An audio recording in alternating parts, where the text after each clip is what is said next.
तो क्या वाकई अरविंद केजरीवाल के आरोप चिल्ला रहे हैं?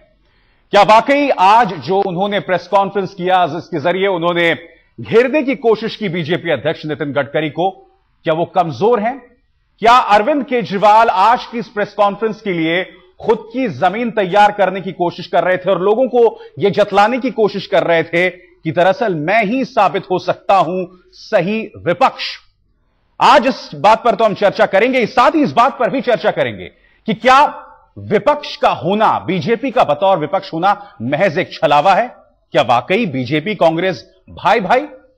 हम आपको बता दें, इस चर्चा में मेरे साथ जुड़ेंगे 5 खास मेहमान। 4 लोग मेरे साथ जुड़ चुके हैं। यहां दिल्ली स्टूडियो मेरे साथ हैं सुब्रमण्यम स्वामी और साथ ही हैं मेरे साथ Gopal Rai, India against corruption के। मुंबई से मेरे साथ जुड़ रहे हैं शहनवाज हुसैन और कांग्रेस के संजय निरुपम। आप सबका स्वागत। सबसे पहले आपका रुख करना चाहूंगा मैं शहनवाज हुसैन, मगर उससे पहले आइए देखते हैं यह रिपोर्ट जिससे हम अपनी बात को आपके सामने पेश कर रहे हैं।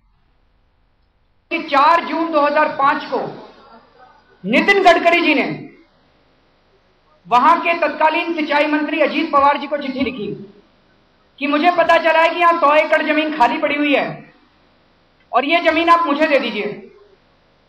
4 जून को उन्होंने चिट्ठी लिखी और 8 जून को 4 दिन के अंदर तुरंत अजीत पवार जी ने उस पर कार्रवाई की। तो नितिन गडकरी जी का प्रपोजल था कि 37 हेक्टेयर जमीन आप मुझे दे दीजिए और 11 हेक्टेयर जमीन एक जेम्स ऑफ इंडिया नाम की कंपनी आप उनको दे दीजिए। नितिन गडकरी जी की दोनों बातें मान ली गई। किसानों को जमीन देने से मना कर दिया महाराष्ट्र सरकार ने और नितिन गडकरी जी को और जेम्स ऑफ इंडिया नाम की दोनों कंपनियों को जमीन दे दी गई। इस रेजोल्यूशन के ऊपर अजीत पवार जी के सिग्नेचर हैं। जमीन जो मिली है वो पूर्ति समृद्धि सिंचन कल्याणकारी संस्था है। ये रजिस्टर अंडर चैरिटेबल कमिश्नर के साथ रजिस्टर हुई है। लीज पर मिली हुई है, ये कोई मालकी पर नहीं मिली हुई है। और ये सैंपलिंग तैयार करके ये 10 लाख 8 रुपए का एक सैंपल होता है, वो हम लोग 4 रुपए 5 रुपए में किसानों को देते हैं, सब्सिडीज रेट में किसानों के कल्याण के लिए देते हैं। ये कोई जमीन व्यक्तिगत रूप से ना मुझे मिली है ना कोई प्राइवेट कंपनी को मिली हुई है। तो वहां पे डैम बना, इरिगेशन डैम, सिंचाई डैम, वो बना तो सिंचाई के लिए था, लेकिन उसका एक बूंद पानी भी सिंचाई के लिए नहीं जा रहा। वो सारा का सारा पानी गडकरी जी की कंपनी और उसी तरह की जो अन्य कंपनियां वहां बनी हैं, उन सारी कंपनियों को वो पानी दे दिया गया है। तो गडकरी जी ने किसानों का पानी ले लिया, गडकरी जी ने किसानों की जमीन ले ली और जो किसान आत्महत्या कर रहे थे वहां पे महाराष्ट्र के अंदर, वो और उनकी बुरी हालत हो गई क्योंकि उनकी जमीनें भी छीन ली गई। जो पानी है जिसके बारे में कहा कि पावर प्रोजेक्ट को पानी लिया जा रहा है, ये जो वडगांव धरण है जिससे ये पानी लेते हैं, उसमें केवल 0.85%, 1% से भी कम पानी हमको हमारे कारखाने में हम यूज करते हैं। इसमें से कुछ पानी इंडस्ट्री को जाता है, कुछ पावर प्रोजेक्ट को जाता है, कुछ मियान प्रोजेक्ट को जाता है और इसके साथ साथ आजू बाजू के इसमें किसानों के खेती के लिए पानी मिले, इसके लिए भी इरिगेशन के लिए भी जाता है। नितिन गडकरी जी ने एक चिट्ठी लिखी थी पवन बंसल जी को। वो चिट्ठी मीडिया में खूब चली अभी कुछ दिन पहले। उसमें नितिन गडकरी जी ने सिफारिश की थी कि भाई ये जो ठेकेदार हैं, जो डैम बना रहे हैं, बांध बना रहे हैं, इनका 400 करोड़ रुपया बकाया है, आप प्लीज इनका 400 करोड़ रुपया रिलीज कर दीजिए। तो जब ये चिट्ठी अखबारों में आई, मीडिया में आई, तो नितिन गडकरी जी ने कहा मैंने एक चिट्ठी नहीं 5 चिट्ठियां लिखी हैं ऐसे। तो हम उनसे कहेंगे वो 5 चिट्ठियां दिखा दें देश को जरा, कौन कौन सी किस किस के लिए लिखी है। और उन्होंने कहा मैं 10 चिट्ठियां और लिखूंगा, क्योंकि उन्होंने कहा कि मैं किसानों का हमदर्द हूं, मैं चाहता हूं कि ये जो डैम है ये जल्दी जल्दी बने। लेकिन जो डेटा है, जो तथ्य है, वो ये दिखाता है कि गडकरी जी के मन में किसानों के लिए दिल नहीं धड़कता। कम से कम 10,000 ग्रामीण भाग के युवाओं को रोजगार देने का मैंने प्रयास किया है और विदर्भ के किसानों को गन्ना लगाकर वो कर्ज मुक्त कैसे हो, इसके लिए मिशन जैसा काम करता हूं। Biofuel, bio energy, bio fertilizer, alternative energies, solar energy, ऐसे विषयों पर काम करके ऑर्गेनिक फार्मिंग, इस पर मैं किसानों को मदद करता हूं। इस देश के लोगों ने भाजपा से ये उम्मीद की थी कि अगर रूलिंग पार्टी कुछ गड़बड़ करेगी तो भाजपा उनके ऊपर आवाज उठाएगा। लेकिन गडकरी साहब अपने काम धंधों को बचाने के लिए, अपने पूरे बिजनेस एम्पायर को और आगे बढ़ाने के लिए उन्होंने सेटिंग कर ली है। रूलिंग पार्टी के साथ उनकी सेटिंग है कि आप भी कमाओ, हम भी कमाएंगे।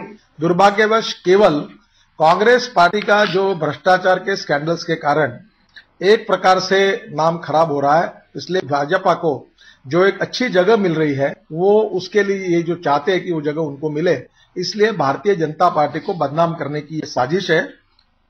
तो हम आज उन मुद्दों पर चर्चा नहीं करने वाले हैं जिन्हें आप सुन चुके हैं, हम उसके आगे जाएंगे। हम जानना चाहेंगे कि आखिर इसके पीछे वजह क्या है, इस प्रेस कॉन्फ्रेंस, और उस प्रेस कॉन्फ्रेंस के जवाब में बीजेपी ने अपने तमाम दिग्गज उतार दिए। शहनवाज हुसैन, क्या आप टीम केजरीवाल से इस कदर डर गए हैं कि उनका जवाब देने के लिए आपने अरुण जेटली, सुषमा स्वराज, रविशंकर प्रसाद और उससे पहले खुद नितिन गडकरी को मैदान में उतार दिया? क्या इतनी खौफ है आपको टीम केजरीवाल से?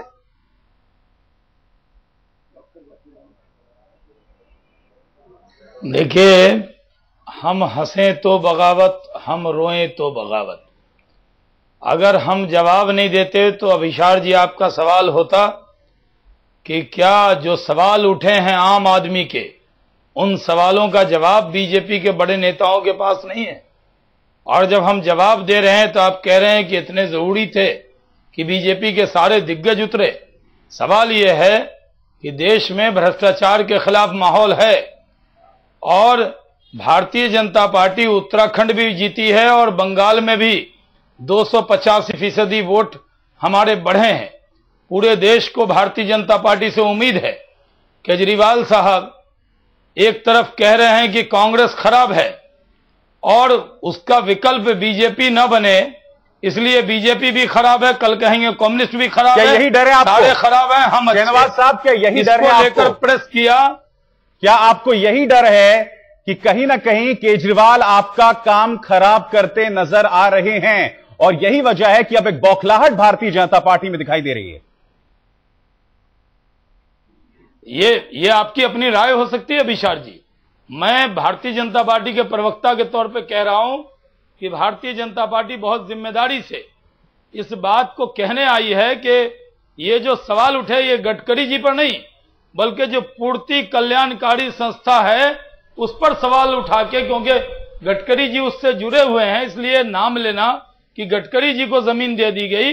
क्या चलिए जो लैंड ये जवाब हम गोपाल राय से लेते हैं। शहनवाज जी, गोपाल राय यहां पर हमारे साथ मौजूद है। गोपाल जी, क्या कहीं ऐसा तो नहीं है, आज कई लोग जब उस प्रेस कॉन्फ्रेंस को देख रहे थे तो उनके जहन में महसूस हो रहा था, ये सवाल तो आपको अजित पवार से करने चाहिए थे, आपने ये सवाल बीजेपी से क्यों किए? क्यों कहीं आपका एक आप धर्म संकट पे तो नहीं है कि मुझे बैलेंस करना है, मैं वाड्रा को टारगेट तो कर ही रहा हूं, अब मुझे गडकरी को भी टारगेट करना है और कहीं मैं बीजेपी की बी टीम ना बन जाऊं, उसके लिए आप में एक बहुत बड़ी जबरदस्त जद्दोजहद है? देखिए, पहली बात यह है कि गडकरी साहब पे सवाल आज नहीं उठे। जब महाराष्ट्र के अंदर सिंचाई का घोटाला सामने आया और हमारे साथी जब इनके पास गए तब इन्होंने कहा, इन्होंने उस घोटाले को दबाने की कोशिश की। गोपाल जी, मैंने कार्यक्रम की शुरुआत में कह दिया था कि हम उस मुद्दे पे बहस नहीं करेंगे जो अभी हम देख चुके हैं। मेरा आपसे बहुत सीधा सवाल था कि क्या आप ये भरसक प्रयास कर रहे हैं बैलेंस करने की, या आपको डर है कि कहीं आप बीजेपी की बी टीम ना बन जाए, क्योंकि अब आपकी राजनीतिक महत्वाकांक्षाएं भी हैं? देखिए, पहला मसला है कि ए टीम बी टीम का मसला नहीं है। मसला यह है कि हम लोगों का साफ कहना है कि जन लोकपाल इसलिए नहीं पारित हुआ क्योंकि इस देश की पार्लियामेंट में बैठी हुई पार्टियों का कहीं ना कहीं लूट में साठगांठ है। कोई ना कहीं हर कोई 19 है उसमें तो कोई 20 है। और अजीत पवार की मेहरबानी नितिन गडकरी पर और नितिन गडकरी की मेहरबानी अजीत पवार पर, इस बात का खुलासा करने के लिए आज की प्रेस कॉन्फ्रेंस की गई और जिसमें साफ दिखा है कि किसान मांगते रहे वो जमीन तो सरकार देने को नहीं तैयार हुई और 4 दिन के अंदर अजीत पवार जो इनकी पार्टी के नहीं है वो मेहरबान हो गए नितिन गडकरी जी की उस संस्था के ऊपर जो संस्था को सारे किसानों, यानी कि आप ये कह रहे हैं कि जो खिलाफत की राजनीति है वो एक किस्म की नूरा किश्ती है। बहुत संक्षिप्त में मैं स्वामी साहब आपसे यहां पर जानना चाहूंगा, क्या इसमें सफल होती नजर आ रही है इंडिया अगेंस्ट करप्शन? नहीं, इसमें धीरे धीरे ये एक्सपोज हो रही है कि इनका जो अभियान है इससे कांग्रेस का ही फायदा हो रहा है। कांग्रेस का फायदा हो रहा है और ये डर बीजेपी को सता रहा है, आपको लगता है? ये डर का सवाल नहीं है, हम इसके जवाब, हम तो एनडीए के मेंबर के नाते कह सकते हैं कि इसका हम जवाब देंगे आखिर में रिश्ता तो है, केजरीवाल ने स्वीकार किया कि उनका गुरु हैं वो अरुणा रॉय तो सोनिया गांधी के साथ है। तो एक तरफ आरोप सेटिंग कर ली है, दूसरी तरफ ये चिल्लर आरोप हैं। संजय निरुपम, आपसे जानना चाहता हूं, कम से कम ये जो बहस अभी चल रही है उससे ये स्पष्ट हो चला है कि आप और बीजेपी में किसी तरह के कोई सैद्धांतिक मतभेद नहीं है, सब सेटिंग है, सब चलता है, सब जिसे कहते हैं बाद में रात में जाके गलबैया हो जाता है, यानी कि ये जो विरोध है ये कुछ नहीं है बकौल अरविंद केजरीवाल। क्या कहेंगे आप?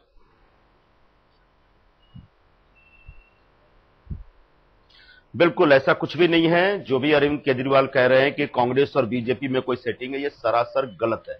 मुद्दा क्या है? मुद्दा यह है कि पिछले 2 वर्षों से केजरीवाल जी और उनके साथी सुबह शाम कांग्रेस और कांग्रेस की सरकारों पे हमले करते थे, तो ये भारतीय जनता पार्टी के लोग ताली बजा रहे थे। आज जब बीजेपी के अध्यक्ष के ऊपर केजरीवाल और उनके साथियों ने आरोप लगाए हैं, तो अब बीजेपी करेगी कांग्रेस की साजिश है और कांग्रेस की साजिश के तहत यह हो रहा है। प्राइमा फेसी प्राथमिक दृष्टिकोण से अगर देखा जाए तो नितिन गडकरी पे जो आरोप लगे हैं उन आरोपों में दम है, नैतिकता का प्रश्न है। नितिन गडकरी बार बार किसानों के हित की बात करते हैं, किसानों के हित के लिए लड़ने की बात करते हैं। अब समझ में आ रहा है किसानों को जो जमीन मिलने वाली तो वो जमीन उन्हें हड़पी, ने उनके खिलाफ मुकदमा कर रखा है पुलिस में।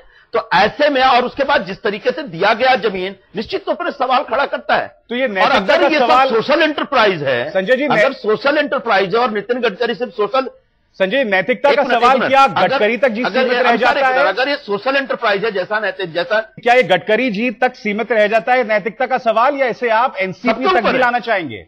क्या इसमें एनसीपी भी शामिल नहीं है? निश्चित तौर पर नैतिकता का यह प्रश्न सब पे लागू होता है। यही भारतीय जनता पार्टी जब सलमान खुर्शीद पर आरोप लगा और सलमान खुर्शीद कह रहे थे कि भाई जांच करा लो, तो भारतीय जनता पार्टी कहते हैं पहले इस्तीफा दो उसके बाद जांच कराएंगे, और अभी कहते हैं कि चिल्लर आरोप है। मेरा सवाल सिर्फ इतना है कि अगर यह सोशल एंटरप्राइज है और नितिन गडकरी सिर्फ सोशल एंटरप्राइज करते हैं, तो कैसे और कहां से अपने के बच्चों की शादियों पे 100-100 करोड़ रुपए खर्च करते हैं? जवाब दीजिए इस बात का शहनवाज हुसैन। लाखों लोगों को खाना खिलाते हैं। शहनवाज हुसैन, जवाब दीजिए इस बात का। घोटाले की जवाब दीजिए शहनवाज हुसैन, क्या एक बिजनेसमैन एक पॉलिटिकल पार्टी का हेड बन सकता है? निजी हो रहे हैं संजय जी बहुत निजी हो रहे हैं, और शादी में कौन कितना खर्च कर रहा है इस पर डिबेट अलग से एक आज तक चैनल पे हो जाना चाहिए।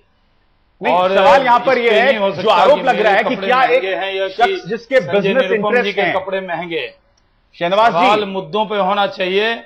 और मुद्दा यह है कि किसानों के लिए काम कर रहे हैं नितिन गडकरी जी, और उन्होंने विदर्भ में जो लोग नितिन गडकरी जी की वजह से आज उस किसानों को बहुत बड़ा लाभ हुआ है। शाहनवाज एक मिनट शाहनवाज जी एक मिनट। पिछले 2 वर्षों में जो भी तथाकथित घोटाले आए हैं उन तीनों घोटालों में हर जगह नितिन गडकरी का नाम आ रहा है, अजय संचेती के साथ। अजय संचेती ठेकेदार ने सिंचाई घोटाले में, एक दूसरा भदौरिया ठेकेदार सिंचाई घोटाले में, और दोनों को भारतीय जनता पार्टी अपना सांसद और विधायक बनाती है। पार्टी के विरोध के बावजूद नितिन गडकरी की जिद पे, तो नितिन गडकरी और इन घोटालेबाजों का क्या रिश्ता होनी चाहिए? मुझे बताइए यहाँ पर गोपाल जी, मुझे यहाँ कोई सेटिंग दिखाई नहीं दे रही। सवाल पूछा एक मिनट शहनवाज जी, संजय जी एक मिनट चाहूंगा। मैं एक बहुत ही छोटे से रिएक्शन के लिए गोपाल जी के पास जा रहा हूं। आपने तेवर देखे यहाँ पर, मुझे तो सेटिंग कहीं नहीं दिख रही, मुझे तो कहीं पे भी नूरा कुश्ती नहीं दिख रही यहाँ पर गोपाल जी। ये चैनल पे है, जब जमीन देने लेने का मसला है वहां पर नहीं दिखती है। अगर सेटिंग नहीं है तो अजीत पवार मेहरबान क्यों हुए नितिन गडकरी साहब पे, और नितिन गडकरी साहब ने सिंचाई घोटाले को दबाने की कोशिश क्यों? पलट के मैं ये कह सकता हूं, एक सवाल अजीत पवार से पूछिए। मैं बिल्कुल मैं पलट के मैं आपसे ये कह सकता हूं गोपाल जी कि आप कहीं ना कहीं खुद को स्थापित करना चाहते हैं उस जगह पर जहां बीजेपी इस वक्त बैठी है, और उसका डेस्परेशन आप में इस कदर ये है, और जैसे कि मैंने कहा आप बैलेंस भी करना चाहते हैं। दिग्विजय जी का आरोप से आप लोग इतने हिले हुए हैं कि आप कोशिश कर रहे हैं कि भैया हमें कोई आरएसएस का एजेंट या बीजेपी का एजेंट ना करा दे। सवाल मसला हिलने का नहीं है, सवाल है भ्रष्टाचार का। भ्रष्टाचार का जो प्रश्न हम लोगों की लड़ाई की शुरुआत किया है, लड़ाई की शुरुआत है कि एक ऐसा कानून बने कि कोई भी भ्रष्टाचार करे उसकी निष्पक्ष जांच हो सके। सवाल सेटिंग का नहीं है, केवल बीजेपी के साथ केवल सेटिंग अजित पवार की नहीं दिख रही है। उत्तर प्रदेश में मुलायम सिंह के साथ क्या हुआ? मुलायम सिंह को मुल्ला मुलायम सिंह यादव कहने वाली भारतीय जनता पार्टी जब कन्नौज में लोकसभा का उपचुनाव होता है तो कैंडिडेट नहीं खड़ा करती है। तो अभी सुब्रमण्यम स्वामी, आप राजनीति से इतने करीब से रहे हैं, इस तरह की सेटिंग में आपको नैतिक तौर पर कोई दिक्कत दिखाई देती है? पहले तो यह तय करना है कि भ्रष्टाचार के विरुद्ध में लड़ने के सवाल पर आज हम कानूनी मुद्दे से देखेंगे या नैतिकता देखेंगे। पहले तो जो भी आज तक अभी तक आरोप लगी है इस प्रेस कॉन्फ्रेंस में जो आज हुआ, उसमें कोई भी प्रिवेंशन ऑफ करप्शन एक्ट में किसी प्रावधान में उनका मामला बनता नहीं है। इन्होंने अप्लाई किया, चिट्ठी ओपनली लिखा और सरकार ने दे दी। किसी ने गलती की तो सरकार ने गलती की। अब इनको कोई मना नहीं कर सकता अर्जी देने के लिए। और ये जमीन का मामला ऐसा है कि जिन्होंने आरोप लगाया प्रेस कॉन्फ्रेंस में वो दमानिया, उन्होंने खुद अपने को किसान घोषित करके जमीन लिया, जिसको बाद में कैंसिल करना पड़ा जब डैम बनने की बात आई। चलिए उसकी बिल्कुल, हमारे साथ कई खास मेहमान हैं। सबसे पहले हम रुख करना चाहेंगे शहनवाज हुसैन का और साथ ही संजय निरुपम का भी। शहनवाज हुसैन, जिस तरह के आरोप इंडिया अगेंस्ट करप्शन लगाता है वो सीधा हमला करता है इस देश में खिलाफत, राजनीतिक खिलाफत के पूरे कॉन्सेप्ट पर, यानी कि पॉलिटिकल ऑपोजिशन कितना खोखला है। और जिस तरह की नूरा कुश्ती या जिस तरह की सांठगांठ अजीत पवार और आपके बीच नजर आती है, वो इस बात की तस्दीक भी कर रहा है। देखिए, जो आज इंडिया अगेंस्ट करप्शन में पहले आए थे तो गांधी जी को आदर्श कह रहे थे, फिर अन्ना जी को आदर्श कहा, फिर कहा कि मैं अन्ना हूं, फिर उस पर लिख दिया उसके बाद कि मैं आम आदमी हूं। अब कह रहे हैं कि वो नेता है, यानी क्योंकि पॉलिटिकल पार्टी बना रहे हैं तो वो एक पॉलिटिकल पार्टी है। और एक पॉलिटिकल पार्टी जैसे दूसरी पार्टी को डिफेम करके तभी तो इनका नाम होगा। अगर एक पार्टी कांग्रेस को बुरी बता दे और बीजेपी पे कुछ न बोले तो कुछ न कुछ नहीं मिला। तो एक कल्याणकारी संस्था का जो किसानों के लिए काम कर रही है, राजनीतिक मजबूरी आप यहां पर देख रहे हैं। पॉजिटिव नोट पे कीजिए, सिर्फ सबको बुरा कहना, सारे बुरे हैं और हम अच्छे हैं, संजय निरुपम नहीं चलेगा। जी जी, सब बुरे हैं हम अच्छे हैं, बिल्कुल। संजय निरुपम, क्या नहीं होगा? संजय निरुपम, क्या इंडिया अगेंस्ट करप्शन के इस पूरे रवैये के पीछे उसी राजनीतिक अस्तित्व की लड़ाई आप देखते हैं? हमारे साथ आ जाइए, इसलिए राजनीति करनी है। अपने राजनीतिक अस्तित्व को कायम कर रहा है India against corruption. India against corruption एक पॉलिटिकल पार्टी के तरह, इंडिया अगेंस्ट करप्शन एक पॉलिटिकल पार्टी के तौर पर स्थापित होकर एक पॉलिटिकल लड़ाई लड़ रहा है और पॉलिटिकल लड़ाई लड़ने में कोई दिक्कत नहीं है। सवाल मुद्दों का है। जिन मुद्दों के ऊपर आज उनका प्रेस कॉन्फ्रेंस था, उन मुद्दों के ऊपर हम चर्चा करें, उन मुद्दों में दम है। नितिन गडकरी बिल्कुल कोई भी घोटालेबाज कभी नहीं स्वीकार करता कि वो घोटाला कर रहा है। वो हमेशा हर घोटाले का जवाब जो टेक्निकल एक्सप्लेनेशन में देता है। नितिन गडकरी का टोटल टेक्निकल एक्सप्लेनेशन था। इसी प्रकार का एक्सप्लेनेशन 2G के समय भी आया था। इसी प्रकार का एक्सप्लेनेशन सुरेश कलमाडी ने दिया था कि साहब आप कहते हैं 70,000 करोड़ का घोटाला हुआ, जबकि मेरे पास पूरा 600 करोड़ का काम था, उससे ज्यादा काम ही नहीं था। इसी प्रकार का टेक्निकल एक्सप्लेनेशन ये तेवर अजीत पवार के लिए क्यों नहीं है? क्या बीजेपी ने संजय जी, ये तेवर अजीत पवार के लिए क्यों नहीं है? आज सुब्रमण्यम स्वामी बड़ी बड़ी बात कर रहे हैं, ये बहुत बड़े क्रूसेडर बनते हैं, दूसरे को नूरा कुश्ती कर रहे हैं और खुद यार बीजेपी के साथ नूरा कुश्ती करते हैं।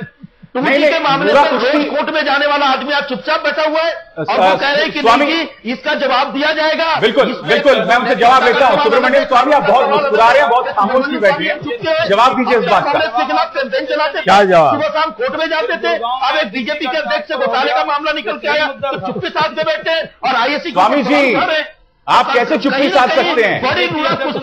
चिदम्बरम होते हैं तो आप इतने आक्रामक हो जाते हैं, अगर यहां आप मुस्कुरा रहे हैं, ये क्या बात हुई भला?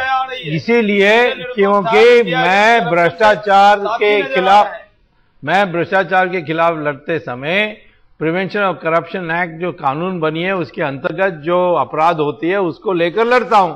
ये नैतिकता पर जो बोलने लगते हैं तो मुझे हंसी आती है, क्योंकि नैतिकता पर मैं जाऊंगा तो कांग्रेस का ऐसा नैतिक पतन उड़ी है कि मैं क्या बोलूं, कहां से शुरू करूं, क्या नहीं उन्होंने किया, कितने लोग कौन से कितने अश्लील लोग हैं। जिस तरीके से नितिन गडकरी के बचाव स्वामी बैठे हैं, मैं इसीलिए कह रहा हूं, आप ये बताइए कि प्रिवेंशन ऑफ करप्शन के लिए आप आंसू बहा रहे हो। ये बताइए कि बीजेपी के साथ ये बताइए कि नितिन गडकरी ने कौन सी सेक्शन की उल्लंघन किया है प्रिवेंशन ऑफ करप्शन एक्ट में, ये नहीं बता सकते। आप कहते हो नैतिकता, आप कौन होते हैं नैतिकता? संजय ध्रुव, मेरा एक सवाल नहीं, संजय प्लीज आपको मेरी बात सुननी पड़ेगी। संजय संजय आपको मेरी बात सुननी पड़ेगी। संजय प्लीज, संजय मेरी बात सुनिए। अगर आपने सवाल किया तो मैं जवाब देता हूँ। नहीं, मैं उससे पहले मेरा सवाल है आपसे। नितिन गडकरी भारतीय जनता पार्टी के राष्ट्रीय अध्यक्ष हैं, वो हमेशा दावा करते हैं कि विदर्भ के किसानों का मैं हितैषी हूँ, उसका बहुत बड़ा झंडा। प्रिवेंशन ऑफ करप्शन एक्ट में कौन सा सेक्शन? जो खेत, जो जमीन विदर्भ के किसानों को मिलना चाहिए था, वो जमीन उन्हें कब्जा किया हुआ है। संजय निरुपम, क्या ये तेवर अजीत पवार के लिए भी नहीं होने चाहिए आपके? पुलिस में जाके FIR के बावजूद कोई ये कह सकता है कि आपके वक्तव्य मौका परस्त हैं, नहीं कि वो जमीन उधर दे दें और सोशल एंटरप्राइज की बात करते हैं। संजय निरुपम, कोई पलट का आपको ये कह सकता है कि आपके आक्रामक तेवर अजीत पवार के लिए क्यों नहीं है? आपकी ये तेवर सिर्फ नितिन गडकरी के लिए क्यों नहीं है? क्योंकि आपने खुद कहा ये सवाल अजीत पवार को किए जाने चाहिए। अजीत पवार को जवाब देना पड़ेगा 4 दिन में। 4 दिन में। अच्छा, बार बार ये सवाल उठ रहा है कि भाई ये कल्याणकारी संस्था चैरिटेबल ट्रस्ट है, एक ऐसा चैरिटेबल ट्रस्ट जिसमें नितिन गडकरी, उसके 2 बेटे आरएसएस के लोग और बीजेपी के लोग, कौन सा कल्याणकारी काम कर रहे हैं, कौन सा प्रचार कर रहा है, कौन सा कॉपरेटिव चला रहे हैं? आरोप लगाने से ये नितिन गडकरी की अपनी निजी दुकान है और उस दुकान ने अपराध किया है, घोटाला किया है और वो आज उजागर हुआ है। और इस घोटाले में जो भी शामिल है कोई नहीं बचेगा। एक शख्स जो खामोश बैठे हुए, मैं उनको यहाँ लाना चाहूंगा क्योंकि आप उन्हीं की शुरू की हुई है। एक मिनट आपकी हुकूमत है महाराष्ट्र में। शहनवाज भाई, एक मिनट खामोश रहे, 1 मिनट के लिए मैं आपके पास आऊंगा। शहनवाज जी, मैं आपके पास आऊंगा।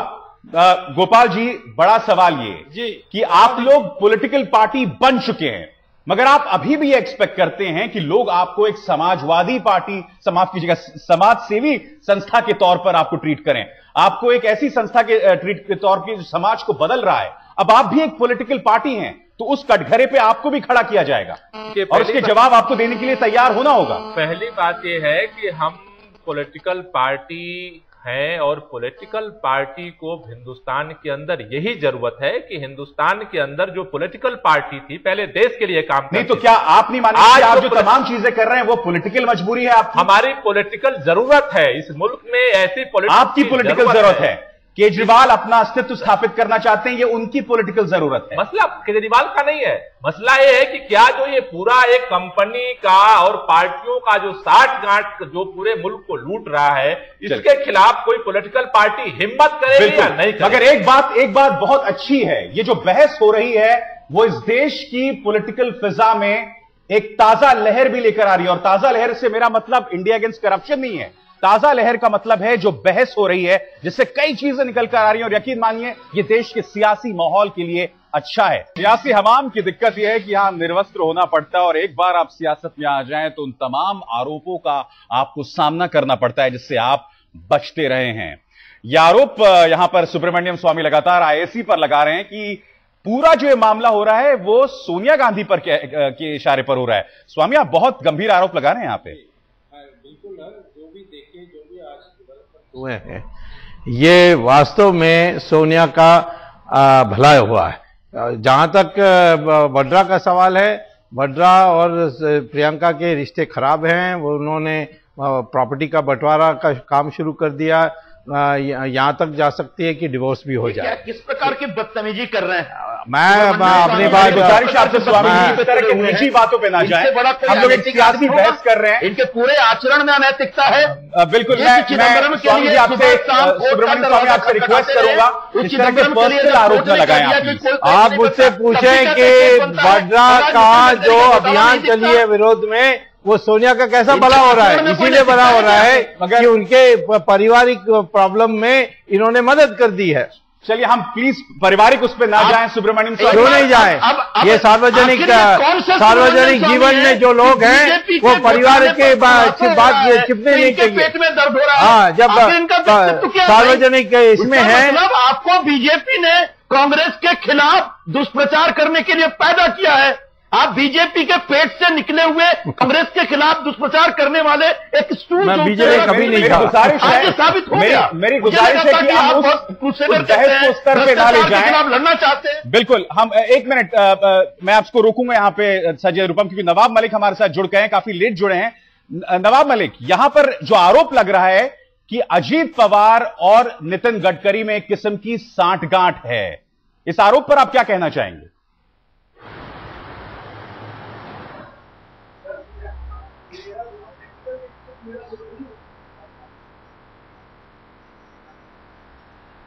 नवाब मलिक, आप मुझे सुन पा रहे हैं?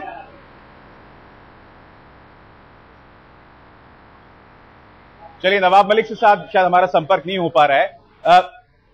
यहां पर गोपाल राय को मैं लाना चाहूंगा। गोपाल राय, मुझे जवाब देने दीजिएगा।